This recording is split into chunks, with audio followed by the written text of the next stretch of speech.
मैं ताजों के लिए समर्पण वंदन गीत नहीं गाता, मैं ताजों के लिए समर्पण वंदन गीत नहीं गाता, दरबारों के लिए कभी अभिनंदन गीत नहीं गाता।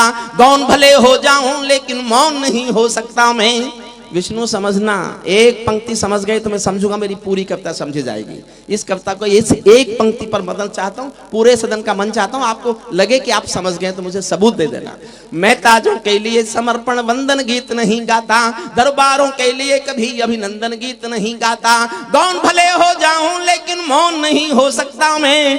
पुत्र मोह में शस्त्र त्याग कर द्रोण नहीं हो सकता मैं। पुत्र मोह में शस्त्र त्याग। विष्णु तू समझता है तो मुझसे ज्यादा जम के चला जाएगा यहां से।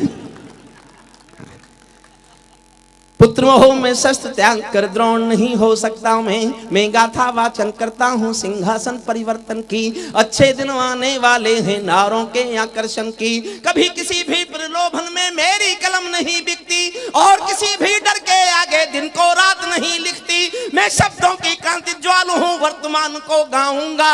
जिस दिन मेरी आग बुझेगी मैं उस दिन मर जाऊंगा। जिस दिन मेरी आग बुझेगी मैं, जिस दिन मेरी, सल्यूट करता हूं आपको, मैं जिस दिन कविताएं पढ़नी छोड़ भी दूंगा, इस कवि सम्मेलन में आना बंद नहीं करूंगा, ये आपको वचन देता हूं। मैं कुछ दिन में बंद करूंगा कवि सम्मेलन में जाना। जिस दिन मेरी आग बुझेगी मैं उस दिन मर जाऊंगा। सत्ता का आकर्षण मेरी भूख नहीं। राजनीति के लोग जानते होंगे, ओमवीर जी जानते हैं। मैं चाहता तो जहां 282 बैठे मैं बहुत आराम से बैठ सकता था। मांगने वाले टिकट हजारों होंगे, लेकिन मिले हुए टिकट को लौटाने वाला सिर्फ मैं था, अकेला मैं था इस देश में। और क्यों था, मेरा परिचय सुनिए। सत्ता का आकर्षण मेरी भूख नहीं, शाल दुशाला चंदन मेरी भूख नहीं। सरकारी अभिनंदन नहीं चुने मैंने, राजनीति के बंधन नहीं चुने मैंने। पद्म पुरस्कारों की चाह नहीं करता, दरबारों की मैं परवाह नहीं करता। कलम सिपाही बनकर जिंदा रहता हूँ, भूखे बच्चों से शर्मिंदा रहता हूँ। भूखे बच्चों से भूखे बच्चों से शर्मिंदा रहता हूँ। कलम सिपाही बनकर जिंदा रहता हूँ। पगडंडी से लाल किले तक जाता हूँ। झुग्गी झोंपड़ियों के आंसू गाता हूँ। कविता का शीर्षक लिखता हूँ, अपने बड़े भाई ओमवीर जी तोमर जी को समर्पित करता हूँ। मेरी कविता का शीर्षक अच्छा लगे और आप चाहें कि आपके इस अपने को ये शीर्षक जीना चाहिए, तो मुझे फिर एक बार तालियों से नवाजना। पगडंडी से लाल किले तक जाता हूँ, झुग्गी झोंपड़ियों के आंसू गाता हूँ। लेकिन दरबारों में कभी का शीश नहीं झुकने दूंगा। लेकिन दरबारों में कभी का शीश नहीं झुकने दूंगा। कविता का सिंहासन से संग्राम नहीं रुकने दूंगा। कविता का सिंहासन से संग्राम नहीं रुकने। जब चुनावों के नतीजे आए तब 2 लाइन लिखी। भारत माँ के घर में नया बसंत दिखाई देता है, वंशवाद की परंपरा का अंत दिखाई देता है। वंशवाद की ये चुटकुला है क्या है मुझे पता नहीं, मैं मंचों पे सुनता हूँ। जब किसानों की फसलें नष्ट हुई तो आदरणीय सोनिया गांधी जी कहीं किसानों को मुआवजा बांटने गई। फसलें नष्ट हुई थी पिछले साल, तो वहां कुछ किसानों ने आपस में कुछ पैसे इकट्ठे किए और सोनिया जी के पास लेके पहुंचे। बोले मैडम लो। बोले मुझे क्यों दे रहे हो? किसान बोले मैडम फसल तो आपकी भी नष्ट हो गई। क्या देखो, बहुत दुखी मत हो। मैंने मोदी जी को खबर भेजी थी कि पाकिस्तान को आपको निपटाने की जरूरत ही नहीं है, ये काम राहुल जी कर सकते हैं। बोले वो कैसे कर सकते हैं? मैंने कहा जिसने 130 साल की कांग्रेस निपटा दी, वो 68 साल के पाकिस्तान को नहीं निपटा सकता। ये तो ऐसी हंसी की बात है। एक बात कहना चाहता हूं, किसानों की तो फसलें नष्ट हुई हैं, मौसम ठीक हो जाएगा, ठीक हो जाएंगी। शहर के अमीर लोगों, आपकी आने वाली नस्लें नष्ट होने के कगार पर खड़ी हुई है। ध्यान कीजिए, अगर वो नष्ट हो गई तो आपके पास कुछ भी नहीं बचेगा। संस्कार मर रहे हैं, हमारी संवेदनशीलता मर रही है। मैं संवेदनशीलता मरने का एक उदाहरण देता हूं। मंच का ध्यान चाहता हूं, आपका ध्यान चाहता हूं। 10 सेकंड की बात है, दिल पर हाथ रख के सुनना। कहां है हम संवेदनशील? एक साड़ी की दुकान में एक बहुत अमीर महिला एक बहुत महंगी साड़ी पहने हुए बहुत बड़ी कार में बैठ के आती है और दुकानदार से कहती है मुझे एक सस्ती सी साड़ी दिखा दो, मेरी बेटी की शादी होने वाली है। ये कोई खास बात नहीं है, सब महिलाएं ऐसा करती होंगी। खास बात मैं ये कहने जा रहा हूं, एक नौकरानी फटी हुई धोती पहने हुए टूटी हुई रिक्शा में बैठकर उसी दुकान पर आती है और दुकानदार से कहती है मुझे दुकान की सबसे महंगी साड़ी दिखा दो, मेरी मालकिन की बेटी की शादी होने वाली है। क्यों मरी हमारी संवेदना? भारत माँ के घर में नया बसंत दिखाई देता है। वंशवाद की पूरी कविता मोदी जी पर है, सुनिएगा। तुमने उस दिन परंपरा का सूरज एक उगाया था। प्रशंसा नहीं करूंगा, विरोध भी नहीं करूंगा, केवल एक पंक्ति में पक्षपात है। मैंने 20 साल कविताएं सुनाई है उनको, बहुत करीब से कविताएं सुनाई है उनको, सामने बिठा बिठा के कविताएं सुनाई है। तो मुझे जो अच्छा लगा है वो प्रशंसा नहीं है, विरोध नहीं है, कविता का तत्व उसमें महसूस करें तो उठे पूरे सदन की तालियां सुनना।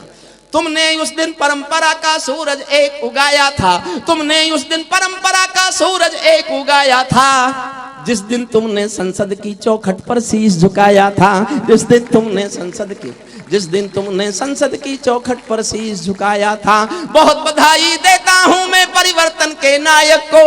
रिश्ता तय करता हूं साहब, और आपको लगे मैं अपनी जगह ठीक हूं तो और ज्यादा प्यार चाहता हूं, तालियां चाहता हूं, सम्मान चाहता हूं, दुआएं चाहता हूं, क्योंकि अपने घर में ही मांग सकता हूं मैं, पूरे देश में किसी से कुछ नहीं मांगता, यही मांगता हूं। सुनना, बहुत बधाई देता हूं मैं परिवर्तन के नायक को, बहुत बधाई देता हूं मैं परिवर्तन के नायक को, लेकिन कैसे मर जाने दूंगा आंसू के गायक को।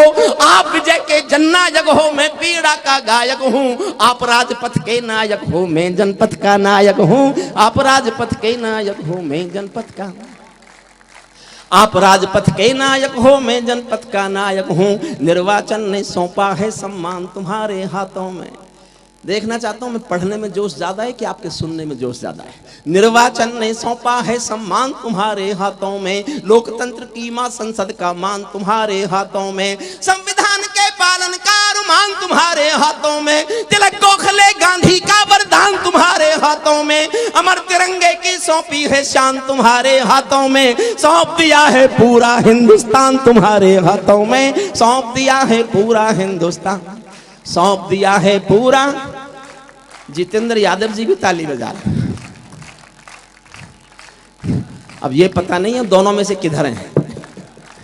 सौंप दिया है पूरा हिंदुस्तान तुम्हारे हाथों में, जनादेशों में आज आपकी सबसे ऊंची थाती है, दिया तुम्हारा तेल तुम्हारा और तुम्हारी बाती है, आजा तुम्हारा तेल तुम्हारा और तुम्हारी बाती है, आज आपके कर कमलों में टूटी हुई कमान नहीं, और पगों के नीचे कोई गिरता हुआ मचान नहीं, आज आपके ऊपर नभ है नीचे ठोस धरातल है, और आपकी सौगंधों में गंगा मैया का जल है, और आपकी सौगंधों में गंगा। 2 लाइन सुनना साहब। चिराग तू भी ताली बजा। मैंने तेरी उन कविताओं पर तालियां बजाई जो मेरी समझ में भी नहीं आई। ये तो अदला बदला करना पड़ता है। आप समझ रहे हैं विष्णु मेरी समझ में आ रहा था, मैं तो इसलिए बजा रहा था, मैं बजाऊंगा तो आप भी बजाओगे, ये जमेगा। लेकिन बहुत प्यारा गीत है, कार है। आज हमने जितना मन से उसे सुना, मैं सचमुच ये सोच रहा था कि ये तो मेरे से पहले कुछ ज्यादा गड़बड़ कर रहा है। इसके सम्मोहन से निकालना मुश्किल होता है लोगों को, कई बार इसके बाद बहुत मुश्किल होता है, सम्मोहन में चले जाते हैं आप। लेकिन मैंने उस विष्णु जी के सम्मोहन में चले गए तो यहां क्या कर रहे हो?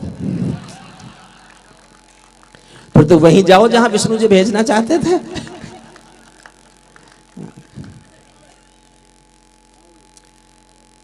चलिए मन से सुनिएगा आप।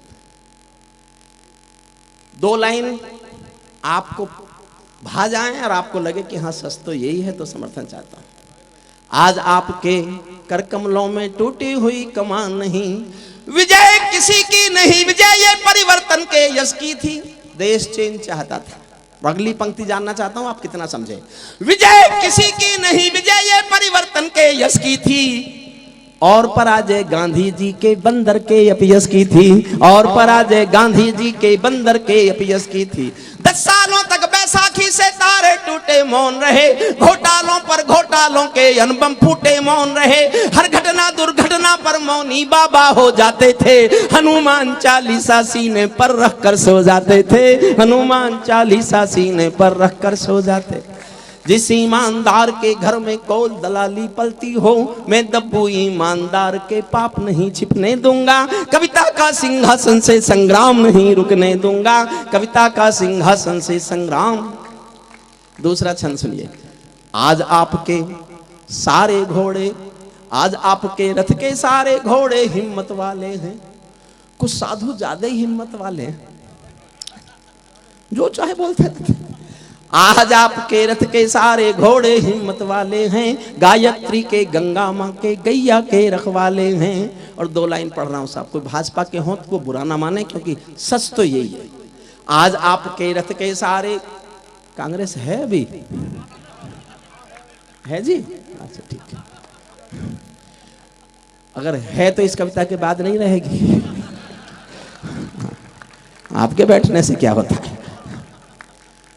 आज आपके रथ के सारे घोड़े हिम्मत वाले हैं, गायत्री के गंगा माँ के गैया के रखवाले हैं। लेकिन ये भड़कीले भाषण जो जहरीले नारे हैं, बात ठीक लगे तो सबकी तालियां चाहता हूं, लेकिन ये भड़कीले भाषण जो जहरीले नारे हैं, ये मोदी सिंहासन के हम दर्द नहीं हत्यारे हैं, ये मोदी सिंहासन के हम दर्द नहीं हत्यारे हैं। सिंहासन का हिस्सा बांटो तुम उसको चाहो जिसको।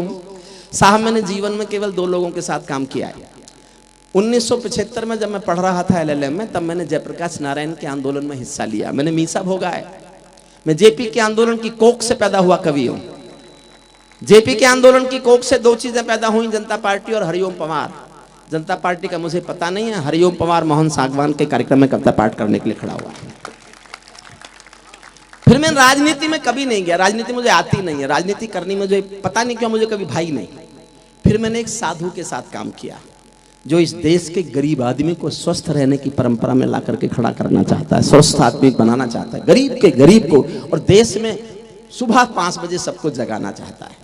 मैं उसके पक्ष में आज भी काम करता हूं, उनके साथ आज भी रहता हूं। मुझे नहीं पता आप क्या सोचते हैं, जो मैं सोचता हूं वो मैं बोल रहा हूं। अच्छा लगे समर्थन कर देना, अच्छा ना लगे चुप सुन लेना। सिंहासन का हिस्सा बांटो तुम उसको चाहो जिसको, भूल न जाना रामदेव के स्वाभिमान की कोशिश को, भूल न जाना रामदेव के स्वाभिमान की कोशिश को। जिनके अंदर संघर्षों का एक पुरोधा देखा है, जिनके अंदर युग परिवर्तन का एक योद्धा देखा है, जिसने काले धन पर घर घर जाकर अलग जगाया था। बाबा ने परिवर्तन का मौसम अनुकूल बनाया था, बाबा ने कथनी करनी का भेद मिटाकर दिखा दिया, वंशवाद को राजमहल से दूर बिठाकर दिखा दिया, वंशवाद को राजमहल से दूर बिठाकर दिखा। और साहब ये मेरे छोटे भाई कहते हैं कि छोटा सा आंदोलन जन्म ले तो तालियों को आकाश बनाना। मैं पढ़ रहा हूं सुनिएगा। बाबा ने कथनी करनी का भेद मिटाकर दिखा दिया, वंशवाद को राजमहल से दूर बिठाकर दिखा दिया। स्वामी जी ने पतंजलि को पुनः जिलाकर दिखा दिया, स्वामी जी ने पतंजलि को पुनः जिलाकर दिखा दिया। पेट हिलाने वाले ने सरकार हिलाकर दिखा दिया, पेट हिलाने वाले ने।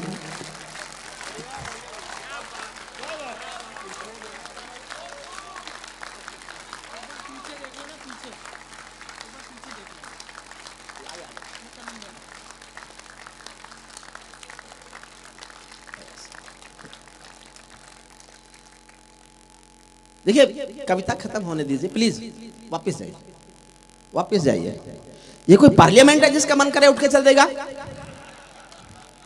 अब मत उठना वरना मणिपुर में मंत्री बनवा दूंगा। बिटिया बैठो जहां से उठी हो, हद हो गई। कोई ना उठे, मैंने जिन सरकारों पे लिखा वो बैठ गई।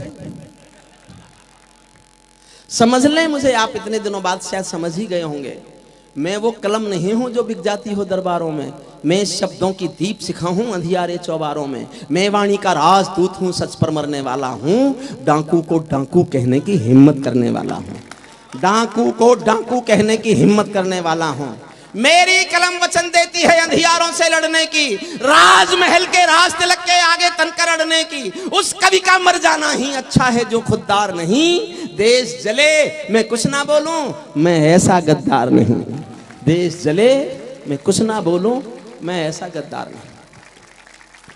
पेट हिलाने वाले ने सरकार हिलाकर, जब जब कोई शहर, कविता की सबसे अच्छी पंक्ति पढ़ रहा हूं, मैं जानता हूं ताली नहीं बजेगी, लेकिन समझ जाओ तो बताना कि समझे। जब जब कोई शहंशाह भी टकरा गया फकीरों से, सोती हुई महिलाओं पर रात को आप लाठीचार्ज करेंगे? जब जब कोई शहंशाह भी टकरा गया फकीरों से, शिकवा करता हुआ मिला है अपनी भाग्य लकीरों से, शिकवा करता हुआ मिला है अपनी भाग्य लकीरों से। जब चाणक्य शिखा खुलती है नंदवंश कट जाता है, मैं चंद्र बरदाई कुल का धर्म नहीं बिकने दूंगा, कविता का सिंहासन से संग्राम नहीं रुकने दूंगा, कविता का सिंहा। तीसरा छंद सुनना। अब मेरा तेवर बोलता है, जो मेरा मौलिक रूप चित्र है, मेरा मौलिक रूप है, जो मेरा मौलिक चरित्र है। सुनना, मेरी कहने के ईमानदार पक्ष को हौसला देना। हमने कई व्यथा भोगी हैं जनादेश नाकामी की, हमने कई व्यथा भोगी हैं जनादेश नाकामी की, ये परिवर्तन चढ़ ना जाए भेंट कहीं बदनामी की। जिंदा कौमें कभी झूठ की जय जयकार नहीं करती, भीगी पल के सिंहासन वालों को प्यार नहीं करती, झोपड़ियों की पीड़ा को जो भी दरबार नहीं सुनता, उसका भाषण लाल किला भी बारंबार नहीं सुनता, उसका भाषण लाल किला भी उसका भाषण लाल किला भी बारंबार नहीं सुनता।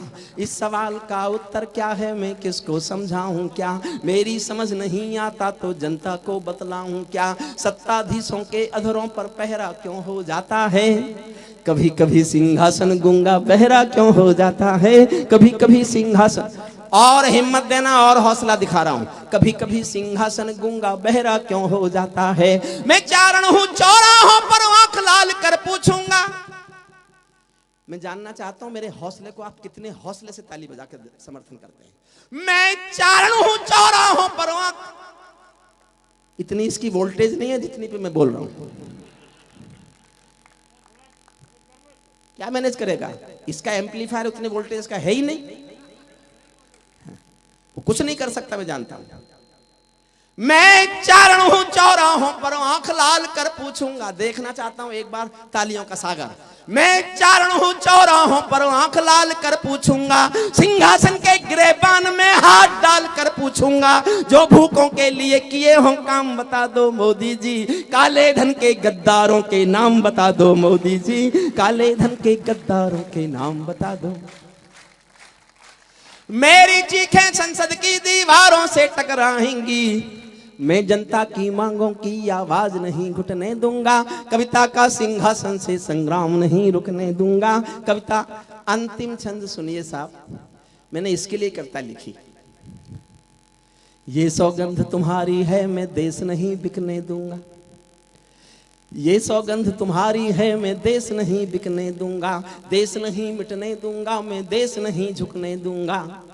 उन्होंने तो सौगंध खाई थी, मुझे विश्वास था। इसका सबूत मैंने 1.5 साल पहले दे दिया था, आपको बताता हूं गा के, मैंने 1.5 साल पहले लिख दिया था। ये सौगंध तुम्हारी है मैं देश नहीं बिकने दूंगा, देश नहीं मिटने। हुजूर बैठ जाओ, आदरणीय बैठ जाओ।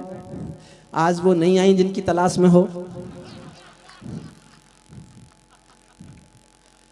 साहब एक बात समझ लो, मेयर साहब, हरिओम पंवार किसी कवि का नाम नहीं है। हरिओम पंवार एक आग का नाम है, आग का। ऐसी आग का नाम हरिओम पंवार है जिसको छुओगे तो जलोगे भी तुम, और छू नहीं सके तो छूने के लिए तरसोगे भी तुम। केवल ये मैं दावा करता हूं, देश में कोई और नहीं कर सकता। मेरा विश्वास देखना। ये सौगंध तुम्हारी है मैं देश नहीं बिकने दूंगा, देश नहीं मिटने दूंगा, मैं देश नहीं बिकने दूंगा। है मेरा विश्वास कभी सौगंध नहीं तोड़ोगे तुम, भारत माँ की सेवा का अनुबंध नहीं तोड़ोगे तुम। ऐसा कुछ कर जाओ पूरा देश देखता रह जाए, देश नहीं भूमंडल का परिवेश देखता रह जाए। ऐसा कुछ कर जाओ पूरा देश देखता रह जाए, देश नहीं भूमंडल का परिवेश। 12 लाइन पढ़ रहा हूं आपकी ओर से, भारत सरकार के सामने 12 मांग उठा रहा हूं। एक एक लाइन में एक एक मांग है। समर्थन मांगता हूं, आपको लगे कि ये हो जाए तो मैं तो लिखना बंद कर दूं। कलम को बंद और हिमालय चला जाऊंगा, मुझे कोई काम नहीं रहेगा उसके बाद में। 12 मांग और 12 मेरी शर्त है कि ये कोई पूरा कर दे।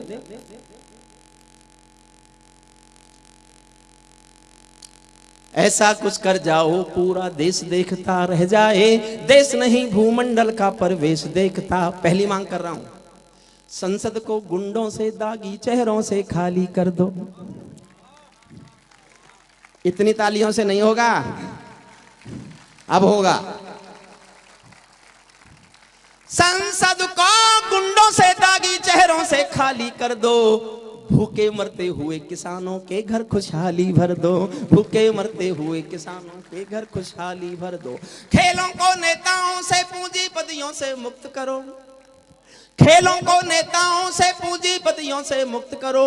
माँ बहनों बेटी का जीना स्वाभिमान से युक्त करो, माँ बेटी बहनों का जीना स्वाभिमान से युक्त करो। झोपड़ियों को मत सिखलाओ तौर तरीका जीने का, उन्हें मयस्सर कर दो केवल अच्छा पानी पीने का, उन्हें मयस्सर कर दो केवल अच्छा पानी पीने का। नंगे बदन लिए फिरते हैं ख्वाहिश एक लंगोटी की, खाली पेट लिए बैठे हैं उम्मीदें 2 रोटी की। कहीं भूख से कोई बच्चा मर ना जाए याद रहे, 10 करोड़ भूखी पीढ़ी की याद तुम्हें फरियाद रहे। तुम चाहो तो भारत के घर घर में देवालय दे दो, लेकिन सबसे पहले झोंपड़ियों को शौचालय दे दो, लेकिन सबसे पहले झोंपड़ियों को शौचालय दे दो। ऐसा कुछ कर जाओ पूरा देश देखता रह जाए, देश नहीं भूमंडल का परवेश देखता। अंतिम पंक्तियां साहब, इनको अपने दिल में ले जाना, अपने साथ ले जाना। मैंने शायद जो ये लिखा है, मैंने कहा ना एक पंक्ति में पक्षपात है, बस आखिरी में सब इतना तो चलता है, किसी के साथ 20 साल के पुराने रिश्ते हों तो इतना तो स्वीकार कर लेना। ऐसा कुछ कर जाओ, अंतिम पंक्तियां, ऐसा लगे कि सबका साथ तुम्हारे दिल की इच्छा है। ये लगना चाहिए कि सचमुच तुम सबका साथ सबका विकास चाहते हो। अगर ऐसा चाहते हो तो फिर हिंदुस्तान में दादरी नहीं होना चाहिए, नहीं होना चाहिए दादरी। ऐसा लगे कि सबका साथ तुम्हारे दिल की इच्छा है, सामाजिक सद्भाव तुम्हारी सबसे बड़ी परीक्षा है, सामाजिक सद्भाव तुम्हारी सबसे बड़ी परीक्षा है। ऐसा लगे कि गुजराती बेटा गांधी का सपना है। अंतिम पंक्तियां पढ़ रहा हूं साहब। ऐसा लगे, हुजूर थोड़ी देर और बैठ जाएं साहब, ये वो लोग हैं जो मुझे पहली बार सुन रहे हैं। जितेंद्र यादव को नाम दे दो, उत्तर प्रदेश सरकार आपको बहादुरी के लिए यश भारती दे देगी, क्योंकि ये वो आदमी है जो हरिओम पवार की कविता के बीच में भी खड़ा हुआ, बहादुर आदमी है, सम्मान मिलना चाहिए। ऐसा लगे कि सबका साथ तुम्हारे दिल की इच्छा है, सामाजिक सद्भाव तुम्हारी सबसे बड़ी परीक्षा है। ऐसा लगे कि गुजराती बेटा गांधी का सपना है, ऐसा लगे कि गुजराती बेटा गांधी का सपना है। ऐसा लगे कि दिल्ली का सरपंच हमारा अपना है, ऐसा लगे कि 1.25 अरब की आबादी का दमखम हो, ऐसा लगे कि भारत की सब तहजीबों का संगम हो। ऐसा लगे कि देशद्रोहियों को तुमने ललकार दिया, ऐसा लगे कि देशद्रोहियों को तुमने ललकार दिया। ऐसा लगे कि भारत माँ का हर दुश्मन धिक्कार दिया। ऐसा लगे कि काले धन का पूरा खेल हिल गया है। ऐसा लगे कि दिल्ली को सरदार